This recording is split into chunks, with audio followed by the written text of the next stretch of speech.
हर रंग अपने आप में बेरंग है। उस स्थिति की पूर्णता में ये भ्रम टूट जाता है। लेकिन सत्य ये है, संसार का सत्य ये है कि सब रंग में खोए हुए हैं। सब रंग को ही चाहते हैं, उसे अपनाते भी हैं। बेरंग को कोई नहीं अपनाता है, अपनाना भी नहीं चाहता है। इसीलिए जो कुछ भी पाते हो आप, पाकर भी बिना पाए रह जाते हो, अधूरे रह जाते हो। क्योंकि जिस दिन बेरंग से स्नेह हो जाएगा, तुम्हारे रंग का भ्रम छूट जाएगा। तो इसमें सत्यता का प्रदर्शन कहाँ है? बेरंग में है, रंग में नहीं है। इसी प्रकार बाहरी दुनिया में अगर स्पष्टता से देखा जाए तो सारे संसार ने पा शब्द को पढ़ा है, पढ़ना भी चाहता है, आगे भी इसी पर ही रहना भी चाहता है। पर दा शब्द को नहीं जानता है, जानता है तो भी उसे पाना नहीं चाहता है।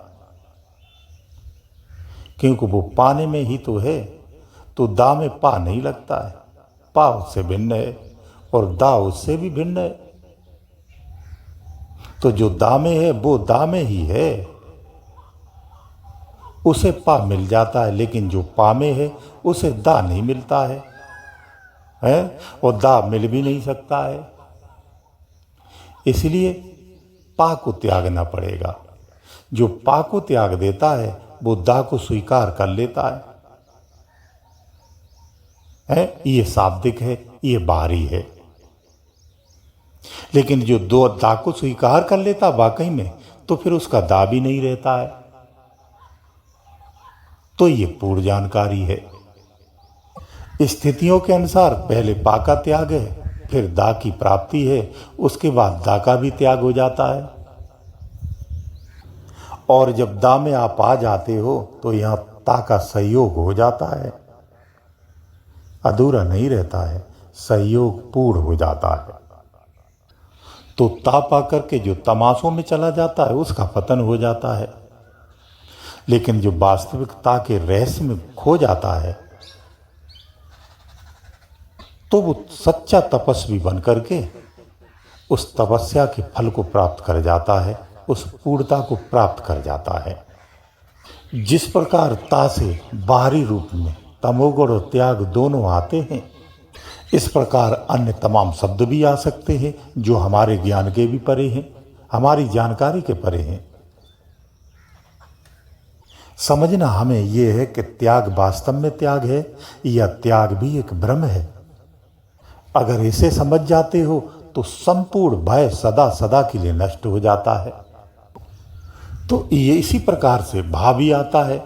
बाहरी स्थिति में देखोगे तो भा से ही भगवान है, भा से ही भय है और भा से ही भ्रम भी आता है। तो भा की आपको उस स्थिति को पाना है जहां न भय हो न भ्रम हो, तो भगवान है। तो भा का भाव पूर्ण हो जाता है। क्योंकि भा जैसा शब्द वास्तव में है नहीं, कल्पित किया गया है। सत्य यह है कि हमें इन शब्दों से और इन अक्षरों के परे जाना चाहिए, इनकी परिभाषाओं में नहीं उलझना चाहिए। इसीलिए शब्दों के भाव को समझते समय हमसे सबसे गहरा और समझदार होना चाहिए। क्योंकि शब्दों के भाव में अगर जरा सी भी त्रुटि हो जाती है तो उस भाव से भय उत्पन्न और भ्रम उत्पन्न होता है, दोनों उत्पन्न हो जाते हैं। भाव नहीं मिलता है, भ्रम जरूर मिलता है, और भ्रम से ही तो भय है। इसलिए हमें इन शब्दों की गहराइयों में नहीं जाना है, इनके भावों को भी नहीं समझना है। हमें इन भावों से ऊपर उठना है।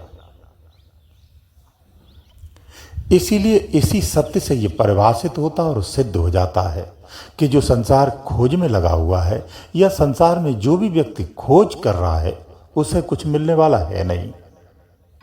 वहीं जो पाने में लगा है उसे प्राप्त होने वाला नहीं है। तो फिर सवाल उठता है कैसे संभव होगा? संभव होगा बनाने में। जो बनाने में लगा है वो पूर्ण सत्य हो जाता है, उसे संपूर्णता प्राप्त होती है। वो संपूर्ण हो जाता है, प्राप्त भी नहीं होता है, हो जाता है। ये गहरा विषय है। तो जो यहां पर इस स्थिति में स्थित है वो पूर्ण है। यही पूर्णता है, यही अंतिम सत्य भी है। जो स्थितियों में वर्णन आता है तो अलग अलग स्टेप में हो जाता है, जो कि स्टेप न होते हुए भी स्टेप हैं, लेकिन कुछ भी नहीं है, सब जस का तस है। गुरुदेव दयालु।